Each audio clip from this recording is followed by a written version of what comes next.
오늘도 클릭해주셔서 감사합니다. 구독과 좋아요 부탁드립니다.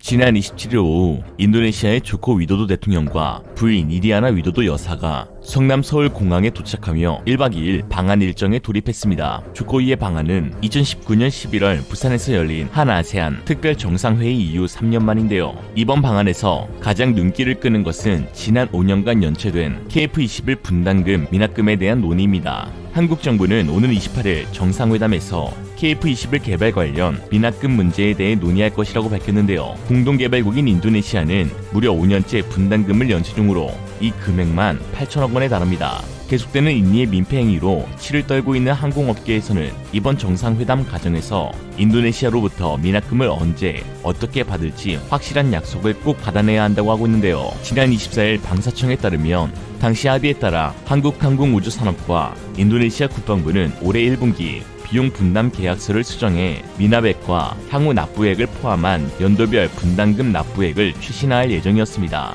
미납금과 연체이자 문제뿐만 아니라 방산물자 지정으로 인한 부가세 면제로 총 개발비가 줄어들면서 인니 측 분담금도 1조 7천억 원에서 1조 6천억 원으로 재조정해야 하는 상황을 반영할 필요가 있었는데요.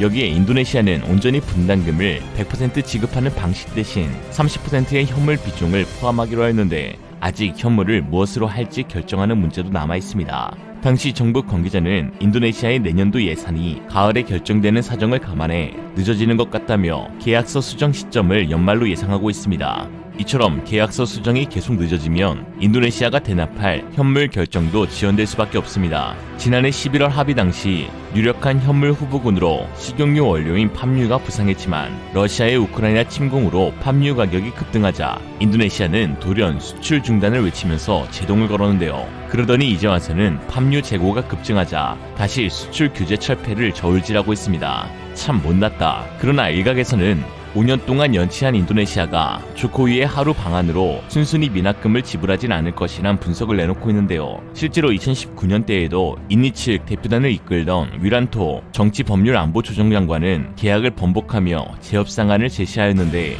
인니는 한국에 내는 분담금은 낮추면서 기술 이전은 대폭 늘리는 황당한 요구를 하였습니다. 그럴 거면 그냥 공짜로 만들어달라 하지. 3년 전까지만 해도 인도네시아는 자신들이 한국에 분담금을 지급하지 않으면 KF21 개발에 큰 차질이 빚을 것을 예상하여 이를 볼모삼아 협상 카드로 제시했던 건데요. 그러나 KF21은 인니의 수준 낮은 회방에도 불구하고 지난 21일 성공적인 초도 비행을 마쳤습니다. 사실상 모든 개발이 완료가 되었고 2천여 회의 시험 비행만 앞두고 있어 인니 측이 3년 전처럼 분담금을 볼모로 무리한 요구를 할 수 없을 것이란 분석도 나오고 있는데요. 그러나 상대가 인니인지라 초기 계약 당시처럼 8천억의 미납금 및 이자를 온전히 받기는 어려울 것으로 보입니다. 이런 말도 있잖아요. 인니가 14억이면 그게 중국이다.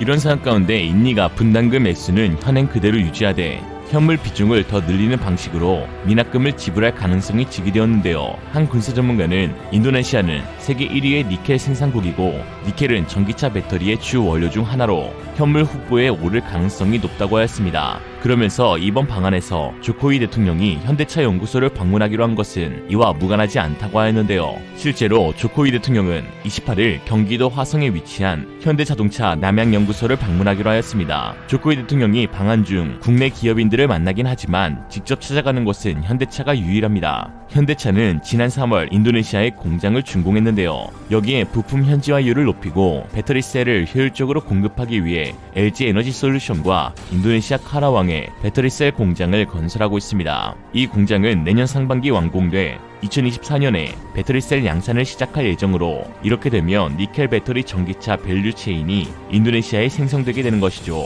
인도네시아는 주성, 니켈, 코발트, 보크사이트 등 막대한 천연광물 매장량과 채굴량을 자랑합니다. 특히 전 세계에서 니켈 매장량이 가장 많은 국가로 매장 추정치는 2,100만 톤에 이르는데요. 전세계 매장량 9천만 톤의 20%가 넘는 수치입니다. 이에 조코 위도도 대통령이 현대전기차 연구소에 방문한 것은 인니산 니켈의 중요성을 강조하기 위한 전략이라는 분석과 함께 니켈이 분담금 현물로 사용될 수 있다는 것을 방증하는 것이죠. 한편 인도네시아 매체 신두뉴스에 따르면 조코위 대통령이 지상실험까지 마친 KF21 보라매를 직접 보기로 희망하였으나 한국 측의 거부로 인해 아쉽게도 다음 기회로 미뤄졌다라고 하는데요. 원래 예상대로라면 의하면 조코이 대통령이 한국 항공우주산업 카이에 들려 출고된 시제기를 직접 볼 것이라는 추측이 많았습니다. 공동개발국인 인도네시아로 초도 생산분 1기를 보내야 하기 때문이죠. 그러나 인도네시아 분담금이 수년에 걸쳐 8천억이 밀리면서 카이는 공식적으로 미납금을 받기 전까지 시제기를 인도네시아에 보내지 않는다고 발표하였고, 이에 조코이 대통령의 경남 사천 카이 방문이 취소되어 시제기를 볼 수 없게 된 것입니다. 인도네시아 네티즌들은 조코 위도도 대통령의 방안에서 시제기를 직접 탔으면 하는 바람을 보이고 있습니다. 미납금은 안 내도 되는 거라고 생각하는지 그저 빨리 전투기만 받고 싶어 하는데요. 이니 네티즌들은 한국에 가면 가장 먼저 IF-21의 탑승을 요청해야 합니다. 인니의 자부심이 될 거다. IF-21의 비행 실험 영상을 보았는데 굉장히 멋있었다. 우리 국기가 그려져 있어서 뿌듯해. 인도네시아 기술진들은 한국에 도착했나요? 많은 기술을 배워오세요. 조코 위도도가 분담금을 낮출 수 있으면 좋겠지만 안 되더라도 일단 시제기는 빨리 받았으면 좋겠다. 조코이 얼른 비행기에 탑승하세요. 그리고 멋있게 사진을 찍어주세요. 라고 하였는데요. 초도 비행 성공에도 불구하고 분담금 문제가 명확히 매듭지어지지 않으면서 KF-21 공동개발 사업을 바라보는 국내 여론은 당연히 고울 리가 없습니다. 인도네시아는 분담금을 볼모삼아 개발이 성공하던 말던 그저 좀 더 유리한 협상을 이끌어내려고만 했는데, 막상 시제기를 보니 높은 완성도에 반해 공동개발자의 지위는 누리기를 원하고 있는데요. 인도네시아에서는 태극기와 함께 새겨진 인도네시아 국기가 화제가 되기도 했죠.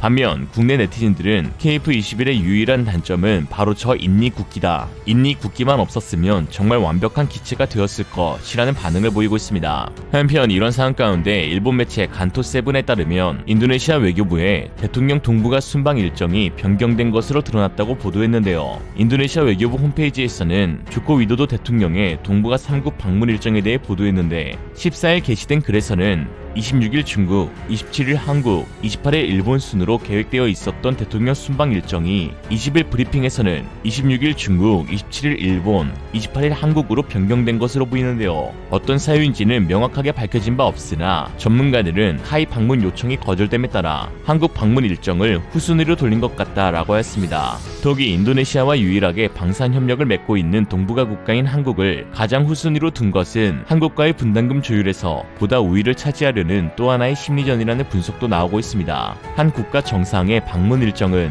각국이 맺는 파트너십의 중요성을 대변합니다. 특히 같은 영매권에서 여러 나라를 방문할 때에는 어떤 나라를 먼저 방문하느냐에 따라 상대국에 대한 중요도를 측정할 수 있는데요. 일례로 바이든 대통령이 취임한 이후 처음 아시아를 방문했을 당시 해외 외신들은 한국에 먼저 방문한 사실 하나로도 집중 보도한 바 있듯 국가 정상의 일정 하나하나가 모든 것이 외교이고 메시지인 셈인데요. 당시 바이든 대통령은 반도체, 배터리, 원전, 바이오 동맹국 협력을 최우선 현안으로 내세웠기 때문에 위 네 분야에서 세계적 수준의 기술력과 생산력을 지닌 한국에 처음 방문한 것이죠. 당시 관음증 일본은 바이든의 방한 일정을 생방송으로 중계하며 일본이 아닌 왜 한국에 먼저 가느냐에 대해서 열띤 토론을 하기도 했습니다. 그러나 인도네시아는 뭔지 모르겠습니다. 인도네시아와 유일하게 방산 협력을 맺고 있는 동북아 국가인 한국을 일정까지 변경하면서 가장 늦게 찾았습니다. 이러한 계속되는 외교 결례와 국가 간 신뢰를 저버리는 행동은 더 이상 인니와의 공동개발이 어렵게 만드는 요인이 되고 있는데요.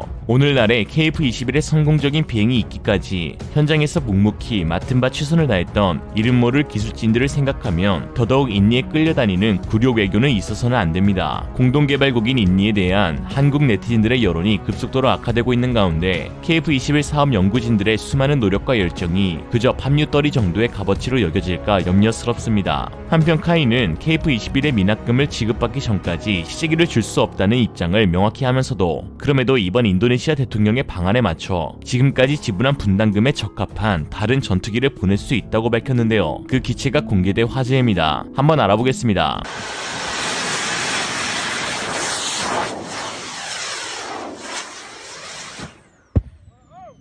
그만 알아보죠. 이상으로 리얼리즘이었습니다. 여러분의 생각은 어떠신가요? 현명하고 지혜로운 여러분의 의견을 지금 댓글에 남겨주세요. 감사합니다.